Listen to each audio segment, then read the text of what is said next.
Hello students, तो ये आपका सिमिलैरिटी का फोर्थ वीडियो है। इसके पहले मैंने 3 वीडियो ऑलरेडी बना दिया है, तो पहले आप उसको देख लेना एंड देन इस वीडियो को आप देखना। तो हमने जाना कि दो ट्राइंगल को सिमिलर प्रूफ करने के लिए हमारे पास 3 क्राइटेरिया होता है, एंगल साइड, जो कि मैंने पहले बता दिया है। इस वीडियो में हम देखेंगे थर्ड और लास्ट क्राइटेरिया, साइड रूल।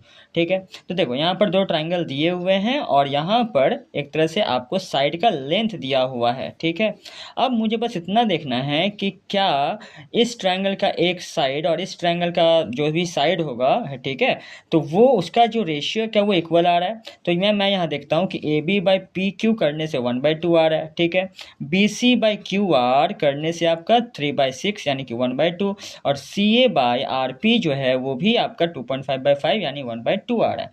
तो आपने देखा कि यहाँ जो भी ट्राइंगल का जो तीनों साइड था वो बाकी दूसरे ट्राइंगल का जो साइड है उसके रेशियो के बराबर आ गया। तीनों साइड का रेशियो तीनों साइड के बराबर आ गया। ठीक है, तो इसी रूल को हम क्या बोलेंगे कि ये ट्राइंगल और ये ट्राइंगल साइड से एक तरह से सिमिलर प्रूफ हो गए। अब जब आप ट्राइंगल का नाम लिखोगे कि ट्राइंगल का देखो नाम लिखना, वर्टेक्स लिखना, एक सीक्वेंस में लिखना बहुत ज़रूरी होता है। कॉरेस्पॉन्डिंग इसी को बोलते हैं कि कौन किसके सामने आ रहा है। तो यहाँ पर उसको जानने के लिए आप रेशियो को ध्यान से देखो। ए के नीचे पी है तो ए के सामने पी आएगा, बी के नीचे क्यू यानी बी के सामने क्यू आएगा। देखो यहाँ पर भी देखो बी के नीचे क्यू है तो वो तो हो गया। सी के नीचे आर मतलब सी के सामने क्या आएगा, आर आएगा। तो इस तरह से आपको ये कॉरेस्पॉन्डिंग यानी कि इस ट्राइंगल का कौन वाला हिस्सा इस ट्राइंगल के कौन से हिस्से के बराबर है वो आपको सीक्वेंस को समझना होगा और उसी के आधार पर लिखना होगा। ठीक है, तो यहाँ ए बी सी और पी क्यू आर एक तरह से सिमिलर प्रूफ हो गए।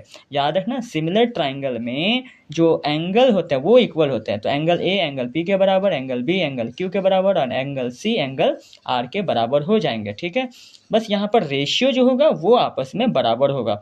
ये तो बात सही है ना, क्योंकि सिमिलैरिटी में होता क्या है, सिमिलैरिटी में ये जो फिगर है इसी का ये बड़ा वर्जन होगा या छोटा वर्जन होगा। अगर छोटा शेप होता तो ठीक है, तो जब आप इसका बड़ा करोगे तो जब जूम करोगे ना तो यही लेंथ बढ़ेगा ना, तो ये लेंथ यहाँ बढ़ा, उसी रेशियो में ये लेंथ भी यहाँ बढ़ेगा और उसी रेशियो में ये वाला नीचे वाला लेंथ आपस में बढ़ेगा। तो इसलिए रेशियो जो होता है वो एक तरह से इंक्रीज या डिक्रीज जो होता है ट्राइंगल में वो सेम रेशियो मेंटेन करता है। ठीक है, तो यही तो सिमिलैरिटी का बेस है।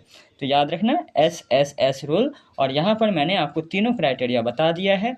होप आपको ये वीडियो अच्छी लगी हो, और अगर आपको कोई भी मैथ्स के चैप्टर में डाउट है तो आप ज़रूर कमेंट करना। मैं उसके ऊपर क्लास 10 ICSE बोर्ड एग्ज़ाम के लिए ही आपको प्रिपरेशन करवाऊँगा। ठीक है, ऑल द बेस्ट।